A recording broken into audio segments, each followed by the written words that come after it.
Sud Radio Regard de Femme, Michèle Vianès. Présidente de l'ONG Regard de Femme. Bonjour Michèle, et puis surtout, belle année. Moi aussi, une très belle année avec tout ce que vous souhaitez, chère France.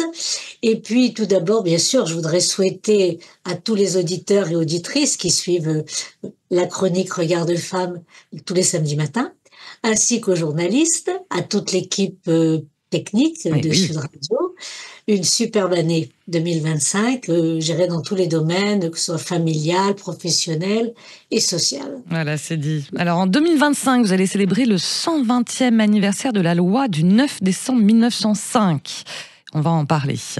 Et oui, parce qu'en ces temps où des vents mauvais soufflent sur les droits des femmes partout dans le monde, dû bien sûr aux obscurantistes, qu'ils soient politiques ou religieux, ils sont tous masculinistes et la laïcité, c'est bien une force et un bouclier pour les femmes.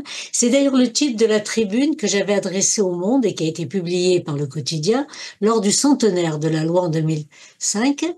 Et l'importance pour les femmes de ce principe émancipateur, la laïcité, de la séparation justement du politique et du religieux, est vraiment nécessaire pour que les droits humains universels soient bien reconnus à toutes les femmes.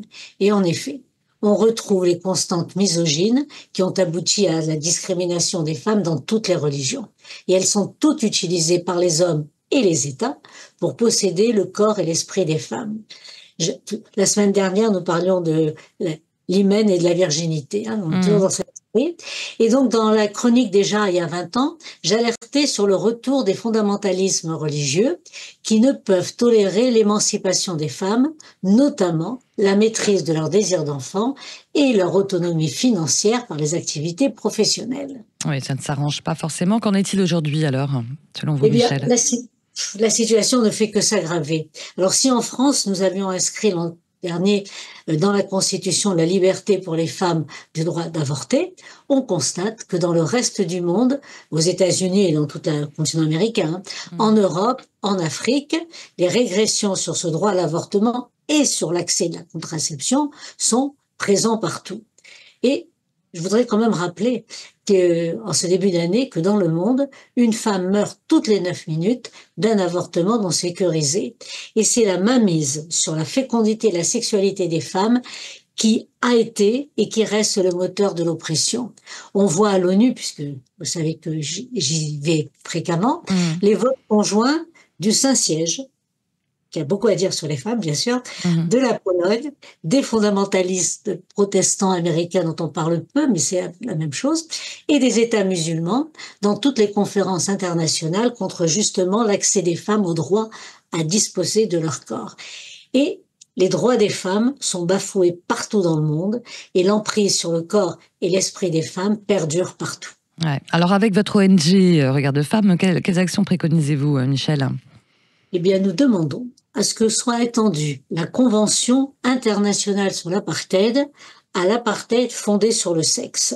C'est le thème d'ailleurs de l'événement que Regard de Femme organisera le 12 mars à l'ONU New York. Nous aurons l'occasion d'en reparler parce que la condition, je dirais, infrahumaine dans laquelle se trouvent les femmes, les Afghanes, tous les interdits qui sont imposés aux Iraniennes.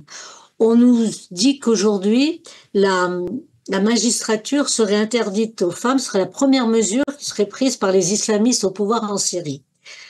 Partout où les femmes et les États instrumentalisent les religions pour opprimer les femmes, la réponse nécessaire est la séparation entre le politique et le religieux.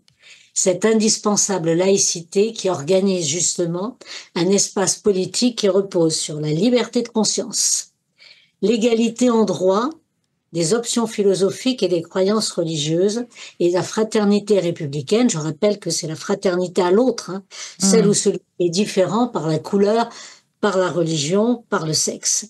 Et il faut tenir les trois en même temps, ce qui est ni naturel ni inné, mais construit et acquis. Et c'est bien sûr à l'école de la République d'enseigner aux citoyennes et aux citoyens en devenir ce formidable outil d'émancipation et de paix qu'est la laïcité. Voilà, c'est un billet sur les valeurs essentielles que représente la laïcité. Merci beaucoup Michèle Vianès, merci.